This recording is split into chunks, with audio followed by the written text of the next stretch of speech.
everybody. Demon R here, and I'm gonna have a look into a bit of an incident, and try and give a bit of an explanation about it if I can. Now, obviously, we don't normally do this for every incident that happens, but every now and again, an incident might happen that, excuse me, gives a very good opportunity to show something quite important. And to be honest, I think this is one of those situations.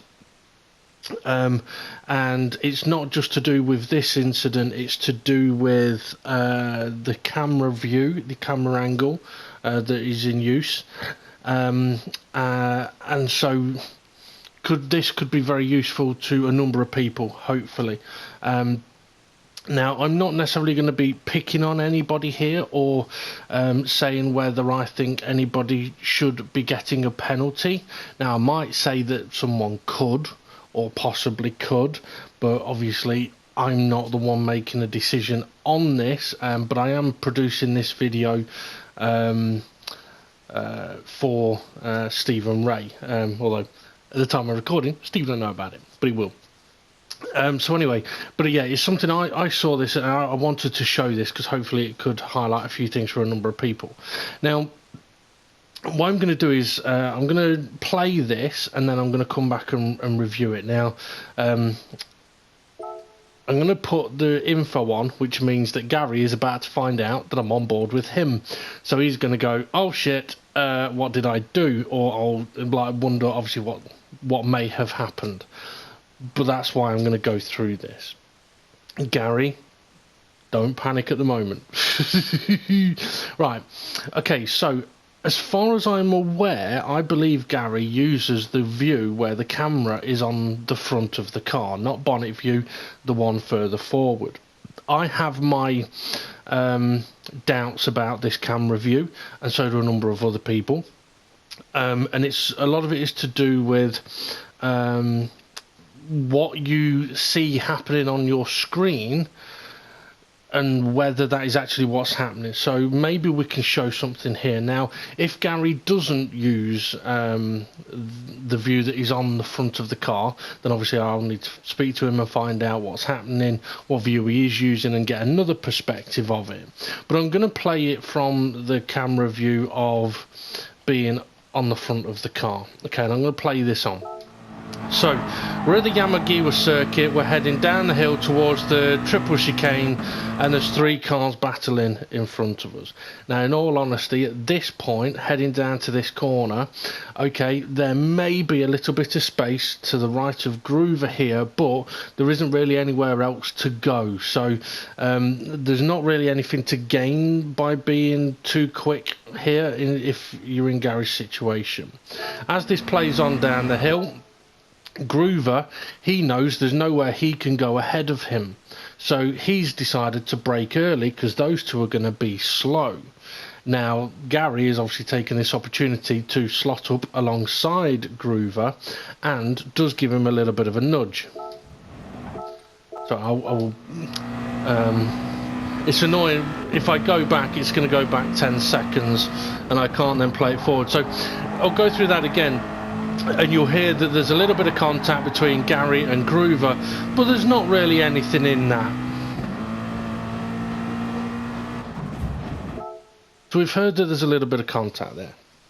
Now, one of the reasons why I think that that's quite important is, obviously, that little bit of contact, if both drivers have heard it, they both should be aware that there's a car next to them. Gary should be aware there's a car next to him because he's just driven alongside it.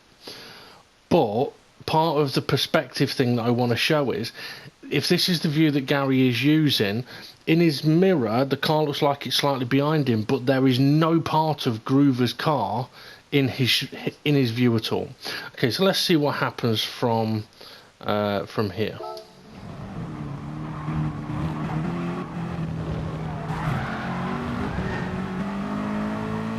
Okay, so that's the incident in its entirety, really. So I'm going to skip back, but play through it again, so play through the whole thing at full speed. And obviously, once again, we'll see that Groover brakes early, absolutely fine, nothing wrong with that. He doesn't block Gary off here.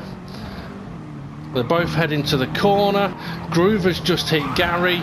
Gary's ended up off the track, not out of control, but there's nothing he can do. And when he's come back onto track, he's hit Groover, and Groover's spun. So from Gary's perspective, Groover's hit him off the track, and that's resulted in Gary then hitting Groover, purely accidental, and Groover spinning. So from Gary's perspective, I couldn't see why he might, or anyone from this view, think Groover was the one at fault there. But this is where the camera angle potentially causes a problem, because let's go and look at it now from Groover's view. Now, I don't necessarily know what view Groover uses, but we'll see what the view is like in the same view from Groover. Okay, so he's battling with Fluffy. Dave's come up alongside him. He's giving him the room. He realises there's nowhere to go. Backs off, gets hit by Gary. Now he's on the curb. There's a little bit of contact, but now Groover's been hit. Okay, so from Groover's perspective there, he's been hit when Gary's come back on the track, right? Okay, so I'm going to look through this again a little bit, and actually go into it in a little more detail on this particular view. So looking at it here and looking in the mirror, and I have done a video before about the mirror and how it can look like they are so much further back when they're not. Admittedly, Gary is potentially a little bit too far back on this one, but they both actually get to the braking point okay. So although, yes, there's a little bit of contact there between Gary and Groover here, there's not a lot in it. I mean, it's nothing really, but they're both aware. But Groover can, if he's on this view, he can see Gary at the moment. He can still see Gary. He can still see Gary, but now Gary's turning in towards the corner. So as these two are now side by side heading towards the corner, or going into the corner, Gary needs to leave Groover a car's width of space. So the question is, does Gary do that? Well, from this camera angle, it is very difficult to see whether Gary has left him the car's width. What I will say is, this exact scenario can depend on car, track, corner and curb. So for example, I know that at this corner, ideally you want to get your left wheels on this curb if you can, but it does come with a bit of a risk. If you take too much curb here, as I'm sure we all know, the car will lose control or has the potential to lose control, and if you get onto the curb on the right hand side ahead of us, the same thing can happen there. This is a hot spot in this car for crashes, which means that the racing line, or the width, car width that Gary would need to leave for Groover, for me, would be, we see a white line in front of us next to the curb. I would say that Gary would need to leave pretty much a car's width from that white line over to the right. So we see Dave the Harp ahead. He hasn't got a car next to him, but I'd probably expect Gary to be somewhere around about that kind of distance away from the curb. That would allow the driver on the inside to potentially have a left wheel on the curb. So now what I want to do is actually have a look and see how much space Gary has actually given Groover. So what I'm going to do is I'm going to change view, and we can see from this particular angle that Gary is much further over than Dave the Harp is ahead, right? Which means that the only thing that Groover can do is move further to the left. Now, I am going to play this back a little bit just so you can get the full perspective of the amount of space given. So as they head into the corner, this at the moment is okay. This is okay, but now Gary's turning in towards the apex. So the question could be, why is Gary turning in towards the apex? Well, and this is kind of a key part of it, it's to do with what he can see on his screen. So Gary comes past Groover. Groover is now no longer in his screen. He's not in his screen. He is a tiny bit, but now he's not in his screen. So he's not within the peripheral vision. So it's quite possible that Gary, although Groover, we know he's there, in the heat of the moment, given this view, it's possible that Gary is not aware just how alongside Groover really is. So Gary heads towards the apex. Now Groover appears, potentially out of nowhere, and little bit of maybe contact with Gary there. We'll have a look in a moment.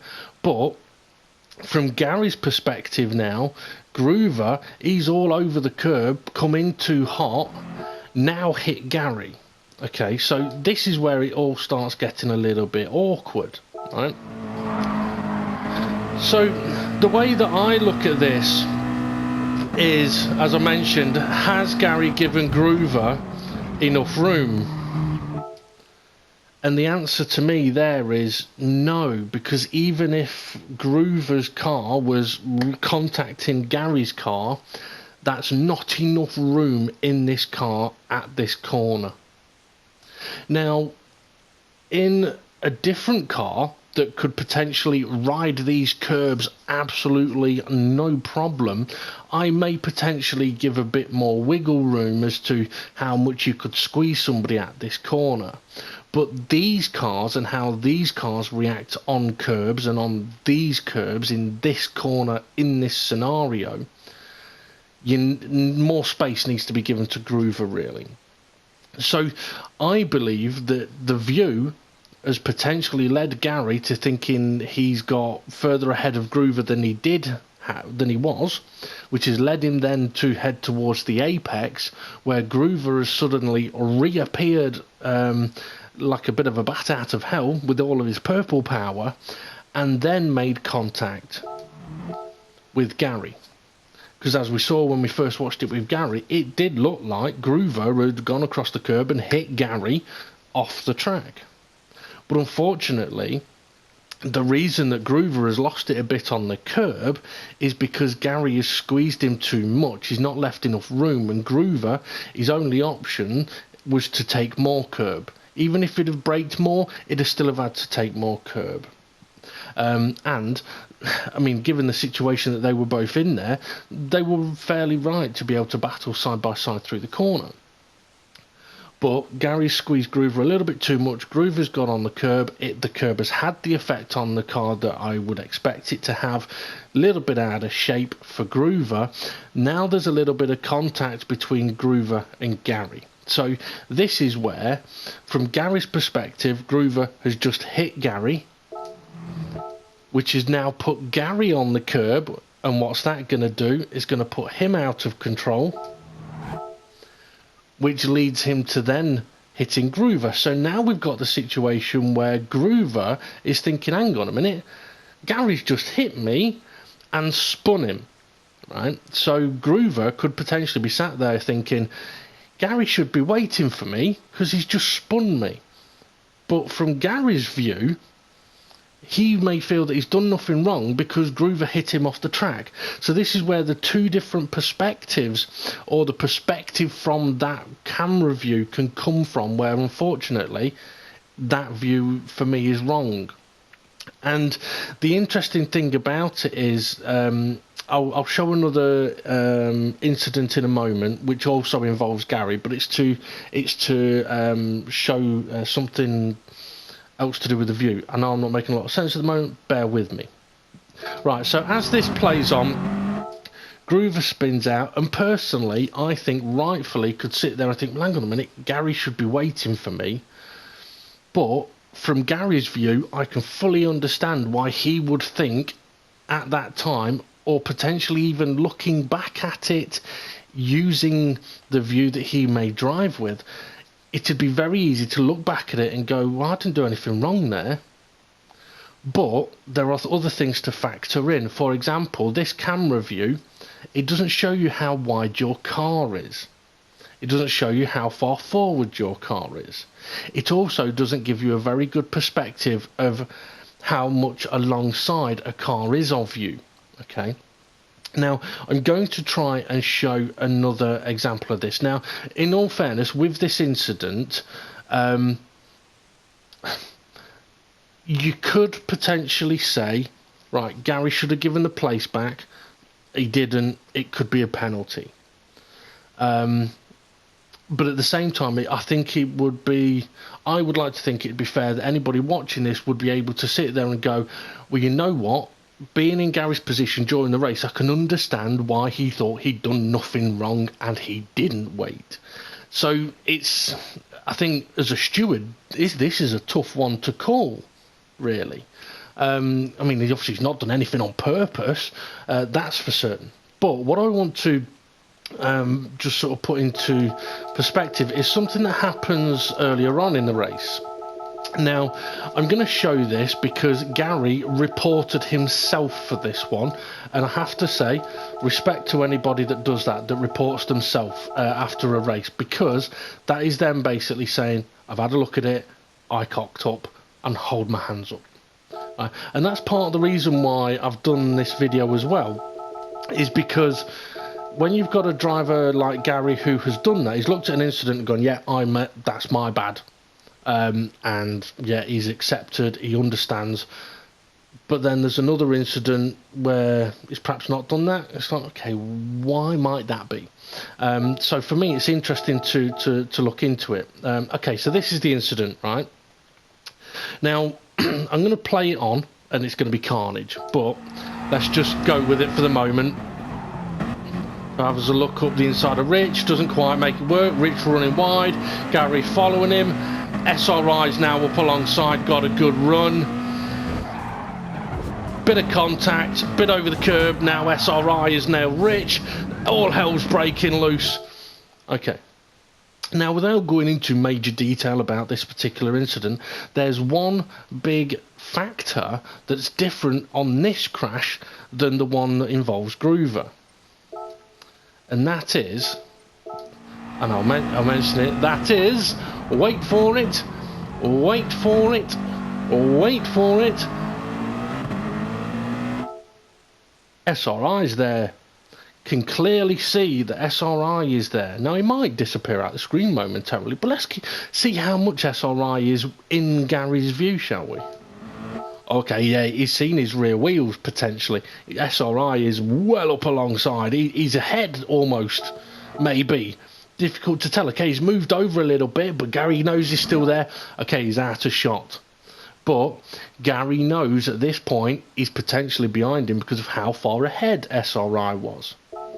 SRI is now reappearing into the screen. So at this point, Gary can clearly see SRI all the way to the point of contact, right? So for Gary or anyone using this view on this occasion, you may think, oh bloody hell, SRI's turned in on me, or whatever it may be. I'm not going to look into that. I'm simply looking into on this one, he can see SRI ahead of him, right? And he's in his view. And that is why I believe that Gary on this occasion would have gone back and looked at this one and gone, what happened there? Was it my fault? And he's looked and he's gone, you know what, I think I've made a boo-boo here. Whereas with the one with Groover is not in view anywhere near as much, and at the point that Gary is about to start turning in, he's not in view at all on the screen. Yeah, he may be in view on the mirror, but obviously we've been talking previously about how the mirror is flawed on this particular view. So I think that it shows a massive difference in what somebody believes is happening at the time on track, given this particular camera view. Now, what I would say is people can use whatever view they like. I would highly recommend not using this particular view, because it does give a false perspective of what's happening.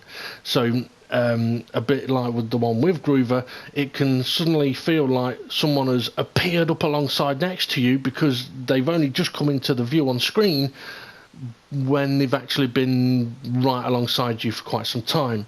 That perspective can be absolutely massive. As for what the stewards will do regarding the decision with the incident with Gary and Groover, I don't know, but hopefully this video is going to be able to highlight the difficulties with this view, and hopefully people can appreciate that yeah, even if you can't see a car on your screen, there's a good chance they may still be there. At the end of the day, if in doubt, leave plenty of space. I mean, I did that. There was a I know I'm talking about myself here, but when we raced at Lake Maggiore in these cars, I came out of the pit lane and I didn't have my radar on. I had my fuel gauge on, and as I came out of the pit lane and we're into an immediate left-hander and the pit lane spits you out in the middle of the road, there's cars coming and I ain't got my radar on. Now I'm cacking it going through turn one, and I can hear and see a little flash in my mirror on the view that I use that Groover was there. There was something there. Going into the second corner, so immediate left, immediate right hand hairpin, going into the second corner, I've still got no radar. I can't put the radar on because the amount of steering I'm having to do, and I've no idea whether there's any cars near me. So what did I do in that situation? I left the car's width on my right hand side just in case. Turns out when I did the commentary on the video, Groover was right next to me. So if I'd have turned in, I'd have hit him, and I'd have been at fault for that. But it's one of those things, it's not always easy to do, but when you're racing in a situation like with DGT League, you will earn so much more respect by giving more space than perhaps is needed, but that then resulting in an epic battle, because the epic battles only happen when both parties give plenty of room. But sometimes it needs to be brought to people's attention that what they're seeing on screen may not be exactly what is happening around them on the track. So hopefully this video is going to help with that. Right, I'm going to stop waffling there. Stay safe, stay home, play games, and have fun. See you in a bit.